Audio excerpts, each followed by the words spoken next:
Versteinerte Kiefernzapfen als Grundlage für neue Sensoren? Auf diese Idee sind Forscher am Wissenschaftszentrum Straubing gekommen. Erst vor kurzem ist es ihnen gelungen, organisches Material künstlich zu versteinern und dabei die innere Struktur bis auf die Nanometerebene zu erhalten. Die Forscher machen es sich dabei zunutze, dass einige Eigenschaften der Pflanze beibehalten werden können, wie zum Beispiel die Fähigkeit, sich bei Flüssigkeitsaufnahme auszudehnen. Dadurch ist es möglich, die Luftfeuchtigkeit zu bestimmen. Ein Teil unserer Forschung befasst sich mit der Abbildung von pflanzlichen Strukturen als technische Werkstoffe, meistens Keramiken. Beispielsweise haben wir viel gearbeitet an der Abbildung von Holzstrukturen. Wir haben dabei ein Verfahren entwickelt, mit dem man die Holzstruktur, wenn man so will, künstlich versteinern kann, mit einem größeren Detail, als es in der Natur möglich ist. Dabei wird das organische Material zunächst von Stoffen, die den Prozess beeinflussen, gereinigt, dann in eine Silikatlösung eingelegt. Hier findet der eigentliche Prozess der Versteinerung statt. Am Ende werden bei 500 Grad Celsius alle organischen Rückstände herausgebrannt.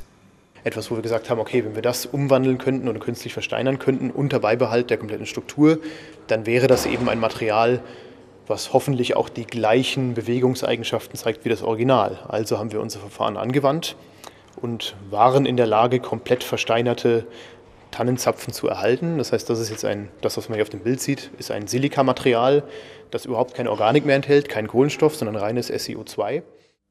Das heißt im Fall des bereits versteinerten Tannenzapfens, dass sich dieser bei Feuchtigkeit wie sein biologisches Original ausdehnt, die Bewegung fällt allerdings deutlich geringer aus. Dies könnte für Sensoren genutzt werden, die die Luftfeuchtigkeit messen. Gleichzeitig ist die Herstellung sehr effizient. Es ist kosteneffizient, man braucht nicht sehr viele technische Geräte, man braucht Öfen, Glasgefäße, Alkohol und eben den Silika-Precursor und natürlich die biologische Struktur, die natürlich draußen in großer Menge vorhanden ist. Das Verfahren bringt auch noch weitere Vorteile mit sich, denn Silikat ist ein sehr hitze-, säure-, base- und strahlungsresistentes Material. Das umgewandelte organische Material könnte nun in einer aggressiven Umgebung eingesetzt werden, ohne dabei, wie bisherige kohlenstoffbasierte Sensoren, großen Schaden zu nehmen. Bis die Forscher zu diesen Ergebnissen gekommen sind, hat es jedoch durchaus eine Weile gedauert. Also das ist eine länger angelegte Forschung gewesen. Das war innerhalb eines DFG-Schwerpunktprojektes, in dem diese Arbeiten entstanden. Das haben wir schon teilweise auch in meiner früheren Wirkungsstätte angefangen. Also es läuft seit gut 10 Jahren insgesamt.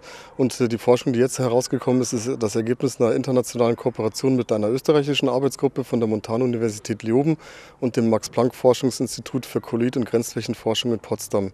Also eine hochgradige Zusammenarbeit auf internationaler Basis und eben möglich gemacht dadurch, dass wir hier einfach einen exzellenten universitären Standort in Straubing haben. Und damit ist das Ende der Fahnenstange noch lange nicht erreicht. Die Forscher hier am Standort Straubing werden auch künftig alles daran setzen, die Zukunft noch etwas grüner zu machen.